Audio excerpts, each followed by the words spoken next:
n'ikijanye n'uburyo ariko kandi na organisation yarahindutse hacana hinduka ya vestiaire yinjiyemwo umwe mu bakinyi bari barabaye muri equipe beza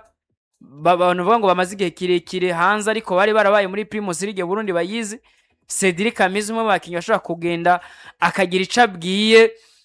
bamwe mu bakinyi bakinana ariko kandi yanabaye aheruka no gutuma ko mu gisaka gihugu intamba mu rugamba afise experience yosangiza abandi bakinyi bakenereye equipe ariko kandi n'urukino shaka kuzoba rushingiye kuri abamenyereza babiri amenyeza babiri Vivier banavuga ngo Vivier bahati benshi nibaza ko bamuzi no muri equipe nationale y'abigeme nagenda mubonamwo muri staff ariko kandi ni Jimmy Ndayizeye yabaye umumenyereza mwiza muri message ngozi ni Jimmy Ndayizeye afashije umugwi yagira no gutahukana kwiyongera muri ya yindi migwi twarabonye inyuma ya message ngozi yabikoze navuga ngo muri Primus League yatokana ibikombe bibiri yikurikirana na za Vitaro zabikoze inshuro nyinshi ucugereka ko rero na Jimmy Ndayizeye yabikoze muri equipe ya Aigle Noir n'urukino rushobora kuzoba rushingiye hanini kuri cya kintu twokwita ngo experience deja y'abamenyereza nico ama equipe abiri ashaka muri iki gikombe kuko Interstar ubu ntibariko bariruka ngo tugomba kurondera bwa mbere nta Primus League barondera nta Primus League barondera noneho barondera nta nibibanza vya mbere bashobora kuruha ya nico kintu cyonyine ikintu cyonyine bafise bogwanira ni iki gikombe ni naco rero bafise none kwa Aigle nabo ni gutyo kuko bobo baratwa gikombe ca championnat igisigaye n'ivya bindi byo kuvuga ngo match za championnat tuzitegure gusa turangize sezo tudatsinzwe tunganya basi n'imiburi canke dutsinda ariko ivyo byose twiyaranje dutwara igikombe cy'umukuru w'igihugu mu bintu vyagaragaye mu minsi ya hafi canke ubuvuba Aigle Noir basa na equipe vy'ukuri takigwana gutwara ibintu canke gutsinda inkino za Primus League Burundi na resultat zabo za hafi zerekana umugwi wananijwe n'imigwi myinshi itandukanye atari uko mu buryo bwagaragara bwa kare kwari uko babarusha ubwo bushobozi canke vyagaragara nk'imigwi ishobora kubananiza gutsinda izo nkino ariko bimwe biva kuri kuca umugwi wipfuza kuvy'umugwi ushaka kuko nimba ari equipe ishobora gutsindwa igitsindo kimwe na Olympique Star hanyuma bamaze kujya ruje bakakigombora bakanganya ni point positif kuri equipe message babagomboye ibibira ariko sinona vyinjiramo cyane hari ibintu byinshi ba mu mupira w'amaguru umuntu nyene araba ntabitahure neza ukuntu message bagomboye ibitsindo biri kwa Aigle Noir equipe iri determine gutsinda canke kunganya urukino rwo ariko gose bakina muri championnat bafise n'abakinyi beza bo kubikora Farai Sadik nubwo adashobora gufasha cyane nako gufata ikibanza cyo mu busatirizi kuri cena nkuko wa mugenzi we Abdi yahora gifata nivyica cyane runini muri equipe baracafise Sosthene baracafise kagahungu ka Rajab hagati mu kibuga defense ni yayindi mwizamu ni babandi numugubona ko muri kano kanya muri championnat y'u Burundi iyo ufise hangiro gico wipfuza kugera ko bigoye gupfa kubona equipe ishobora kuza ikabananiza bagiye gukirana Interstar nabo ikintu ca mbere bafise ciza kandi gikomeye no mumenyereza wabo yaciye mu nyubako za Aigle Noir ahazi z'ubuyobozi bwayo bw'iyi equipe yabafashije kubaka babakinyi kuva bakiri hasi ndibuka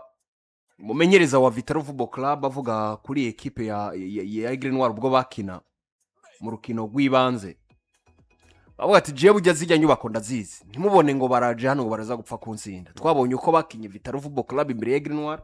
equipe ya Vitaro vraiment ikina umupira mwiza kandi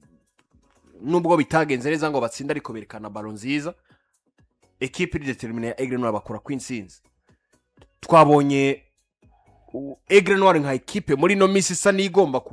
koroha gahoro kuruta uko yari iri mu misi ya kera canke mu misi ya mbere batakaje abakinyi kandi ko kubatakaza kwa bakoze ko mu buryo bugaragara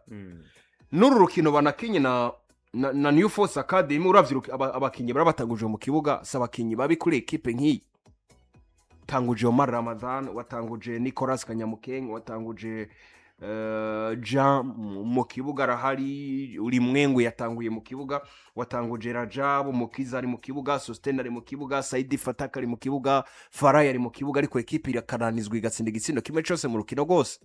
hari n'igihe kinini twagiye turabona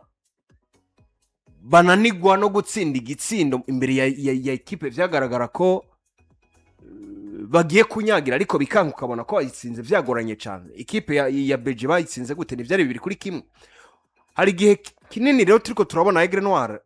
nka ekipe bisigaye bigora kuronka ivyo bitsinda imbere y'umugwi mukeba.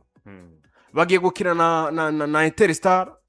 Aigle vraiment bafise amahigo menshi yo gutwara canke gutahukana urukino bivanye na experience bamaze kugira muri bino bikombe bikomakomeye bamaze bivanye wanashima n'umumenyereza wa fisa uwo mutima wo gutwara ivyo bikombe atwaye ibikombe bigera kuri bine mu myaka nk'itanu gusirenganye nako mu myaka ya hafi irenganye nkandwi gutyo kuko yitwaye bibiri muri message atwaye bibiri muri iyi equipe ya Aigle Noir. Kuja gukina ni equipe biragoye. Ikintu ca mbere ku ruhande rwa Interstar bafise bitega canke banizera ni motivation y'indani muri equipe. Nta primus bagwanira,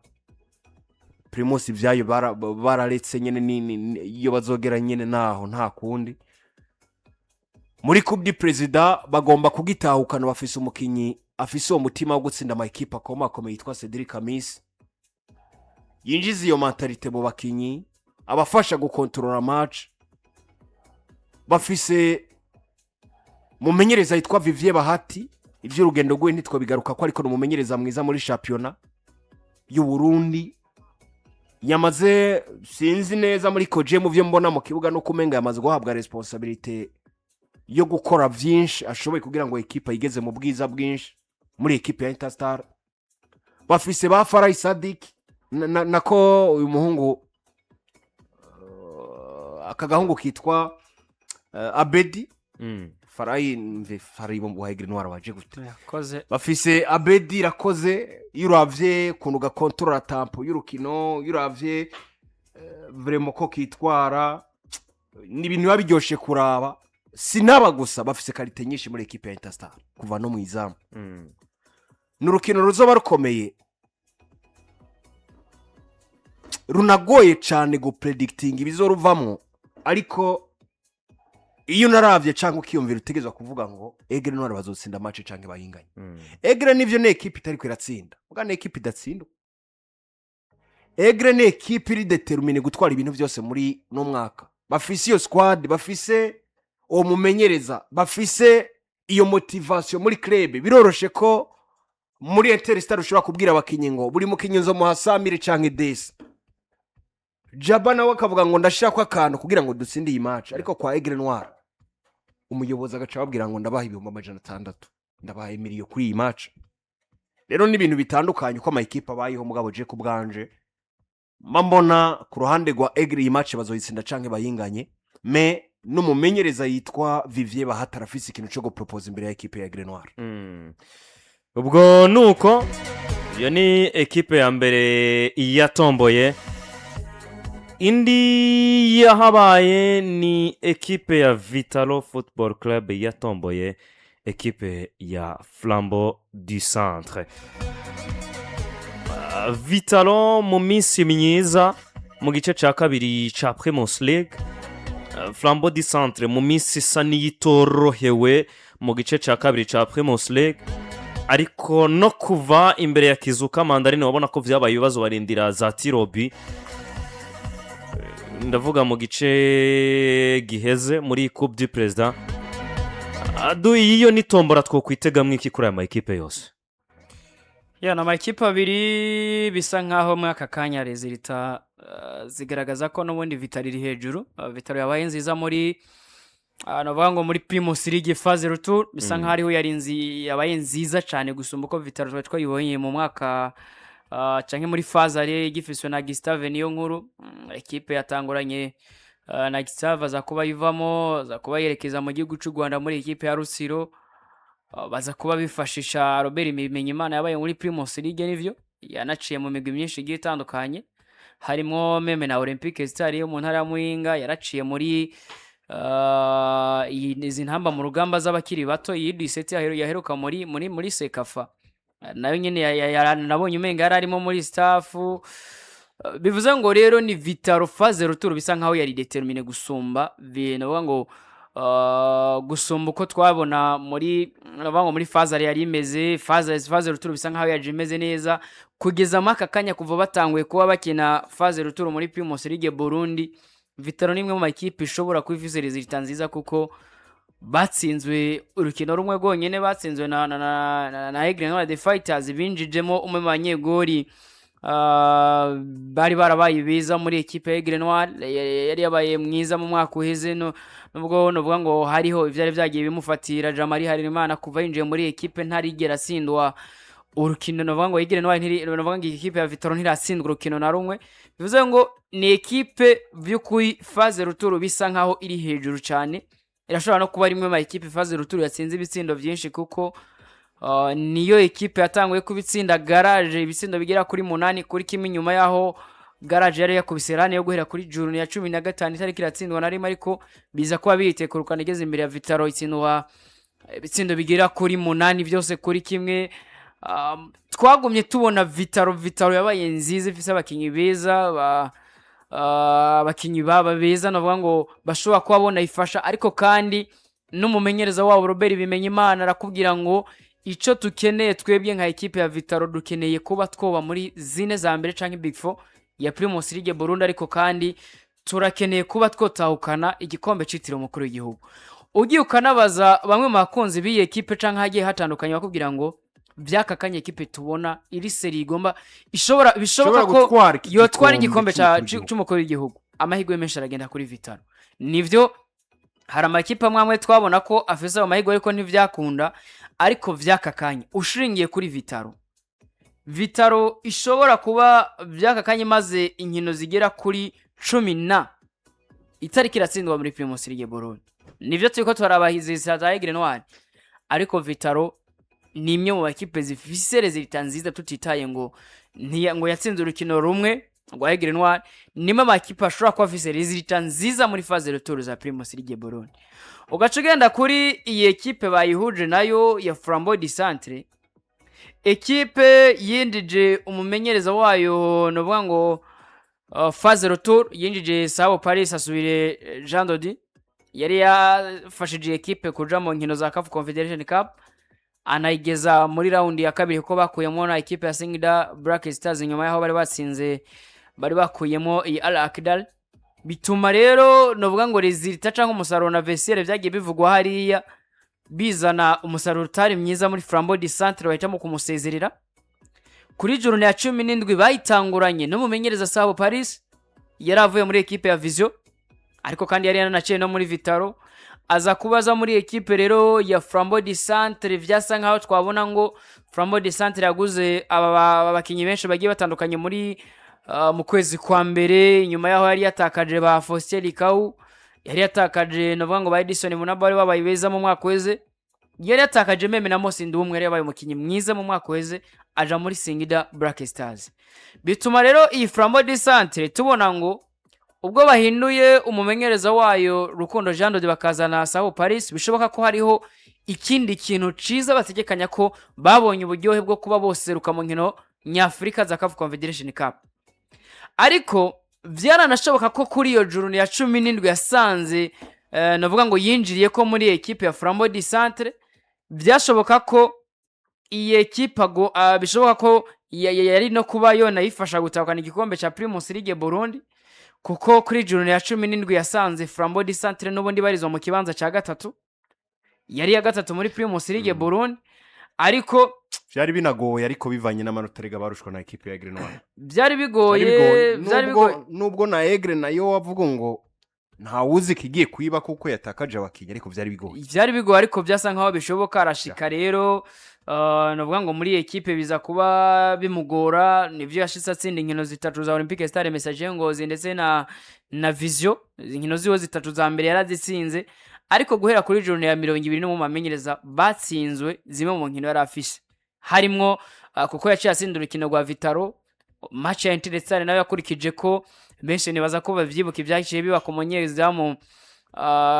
ntibahezwa Diodoni yagiye kuba novuga ngo anahagarikwa muri ekipe. Bituma guhera kuri iyo rukino ishuka kitaba ciza muri ekipe ya Flambeau du Centre, aragire yaho tugira aho duharura inkino rumwe 2 3 4 5 6 7 ziragira kuri ndwi Flambeau du Centre itariki irabona amanota 3 muri Primus League Burundi. Turavuga ngo uko biri kose nubwo ekipe yahinduye umumenyereza birashoboka ko yahinduye ikirahura ariko inzoga ikiri yayindi. Bivuze ngo icateza uruhagarara muri ekipe cyatuma resistance zitaboneka muri ekipe bishoboka ko no muri iki kihari. Ari navyo rero twagiye turabona nibaza ko twari kumwe kuri stade Intwari vyayibaye ko bahura na Kizuka Mandarine. Flambeau du Centre yatewe umupira muri kimwe ca 16 gishiri ca nyuma hamwe tubona ko twese Flambeau du Centre atari yari hamwe nakwiriye kuvamo atari na hamwe hamahirwe twabona ko ari ekipe yari kwiriye kuba yotaha. Nivyo ekipe nkuru bari nkuru mwaya mahiganwa amakipe ayo mu cicaro ca kabiri arakina neza ariko hahandi hanyuma ukabona nyene vyanse ariko ni Flambeau du Centre arushijwe na Kizuka Mandarine. Ivyo byo nibaza ko washitse kuri stade Kizuka yabarushije bivuze ngo rero neza kubarusha yuba kuburyo bwinshi bwo gutsinda kubarusha uretse ko gusa ama equipe menshi akina deuxième division ariko arabikora ku ma equipe akina première nukuntu batashe ni bimwe vy'amahigwe kuko kuri penalty mwiza mugera kuri penalty kuko Flambeau du Centre barose kufura mu minota ya nyuma benayiterekamo neza atani minota 2 heze Kizuka Mandarine igombora igitsindo match subira kuba mbise ariko no mundi minota ko yari ya nyuma birangira bagiye kuri penalty. Nivyo novuga ko rero kugeza maka kanya je Flambeau du Centre ntirankonvinka. Dushingiye kuri resultat novuga ngo ziri actualize uraza gusanga Flambeau du Centre hasi kuri Vitaro imaze rani nkino zira kuri 10 na itariki ratsindwa muri Primus League Burundi kandi banafise umuhate iwabo bavuga ngo tugomba kuba tutahukana igikombe citira umukuru w'igihugu ariko kandi bishobora no kuzoba bibi kumumenyereza Sao Paris mu gihe tubageza kuri muri iki giko kuko ntibahezwa Diodoni bishoka ko bivuga ko nubundi uwo musaruro mwiza yabigira mu ruhara kugira ntibabone uwo musaruro mwiza bishingiye kuri zita zibi zabonetse ku rukino rwa Interstar yaragiye haraniriye kuraba ngo ninde navuga ngo Flambeau du Centre rande yitwara ko Gute muri zinkino za kimwe ca munagishije cyane ariko jewe amahirwe menshi ndaha Vitaro pe kuko ni ekipe nziza byakakanya. Current form adu ati bigaragaza ko Vitaro shobora kwisanga imbere muri round ikurikira gusumba uko Flambeau du Centre yo kwisanga ariko Patrick ivyo kuba Flambeau du Centre ari defending champion ariko kandi bakaba bafise no mumenyereza azi gutwara ibikombe carico apari y'ivyo n'abakinyi batwaye iki gikombe vyumvikana ko ari ekipe y'abatsinzi ibi ntibishobora kuba morale n'urufunguruzo rwo kwitwara neza imbere ya Vitaro. Morale ya mbere baza kugira ni nuko bagiye gukina na Vitaro nabonye n'ibiciro vyamaze kuba bisoka kuko bazoje gukina kuri stade Rukundo Ngozi mu gisagara ca Ngozi abana bo gihumbi niyo mu musabwa yonyene kuri Flambeau du Centre nivyo ni defending champion kuri kino gikombe c'umukuru w'igihugu batahukanye mu mwaka uheze bari kumwe n'abakinya ariko beshi beza ko abo ufise Edson Munaba yari muri iyo equipe hafi imyaka 2 wari ufise Rika Sosthene nawe yaramaze igihe muri uwo mwaka takangwa no gusezeranira umuyobozi wa equipe ngo ingo ku kibuga ndagohereza igikombe kandi akatsinda igisindo gitanga ico gikombe muri kimwe bakinye vuba canyuma baheruka gutahukana. Wari ufise Mosi yarazi iyo equipe yamara sezo yose ari umukinyi yitwa umutabazi w'umugwi kenshi abantu bose kuri stade baguma babwira umu adversaire ngo udacunza akagahungu karagutsinda igisindo kandi bikarangira kamutsinda igisindo gitanga isinze kuri Flambeau du Centre. Bari bafise Jean Dodier Rukundo yaramaze igihe yubaka uwo mugwi yaramaze kumetiriza ku rugero rw'uko yamenya ngo ugenda mwinjiza mu kiringiki agatanga umusaruro ugenda mwinjiza mu kiringiki agatanga umusaruro n'igihe byaba biyangaye byaba bibaye bibi wasanga afise ukuntu nyine tuno twiwakora nk'umuntu azi equipe azi karite z'abakinyi ugasanga ibintu birabaye byiza. Rero biratandukanye na Flambeau du Centre y'uno mwaka kuko defending champion kubitwa n'ama equipe mato akinwa mu buryo bumeze kuno na equipe nka Kizuka yo bameze gute muri kano kanya ubushobozi bwa Flambeau ntibubemera kwitwa equipe igomba kugwanira igikombe cy'umukuru w'igihugu yizeye neza kugiye kugitahukana. Ariko nubwo biri gutyo hari imigwi kenshi twagiye turabona itsindanso France ariko igatahukana iyo ntsinzi mu nkino zayo nubwo byaba bigaragara nkaho umenga nta mahirwe bafise kuko iki gitinyiro bo baramaze kucubaka barafise abakinyi bafise utwo experience bamenyereye equipe par exemple nka Beni yaduganye nayo kuva mu cicaro ca kabiri kugira Asumana Misi nk'umukinyi wo hagati agerageza gutunganya urukino ukagira wanashima n'akagahungu kataramenyera neza ariko kagenda karaza gahoro gahoro gakina hagati mu kibuga k'umushatsi gutya waraba abakinyi benshi ni bashasha ariko waje afeti ni yero acamufise n'umukinyi yubaka uburyo bwinshi cyane bwo gutsinda nubwo bikunze kugaragara ko budakunze kuvyazwa umusaruro n'abakinyi ba Flambeau du Centre kwamboca nivyo ntusurukinyi gwiza wanashima si n'umukinyi wo kwizera ko intsinzi ariko hari gihe gacamo nyene kagikubitamo twarabibonye muri CAF Confederation Cup si mbona Flambeau nka equipe yo guhakazi kadasanzwe Vitaro nubwo ari defending champion ariko kandi ku ruhande rwa Vitaro nabo uku kuntu nabo inkino nyinshi bazikina mu buryo butandukanye nivyo ntibaheruka gutsindwa ariko hari match imwe ubona babaye beza yindi ukabona baje ari babi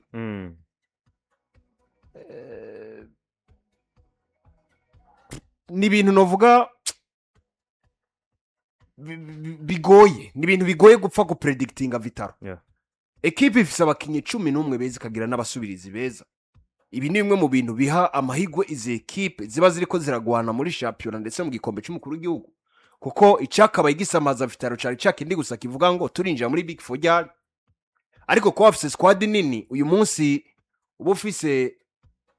umukinyi mwiza mu kibuga waja ku ntebe yasubira abandi ugasanga rundi mwiza wo gusubira mu kibuga nawe akaza gufasha ugasanga ekipe irisanze mu rugero ku rugero rwiza kwirahangana ku bwanje simbona Flambeau na hari defending champion simbona Flambeau nka ekipe vraiment yo guhangana na Vitaro yizeye neza kugiye gutsinda hari amahigwe aboneka mu rukino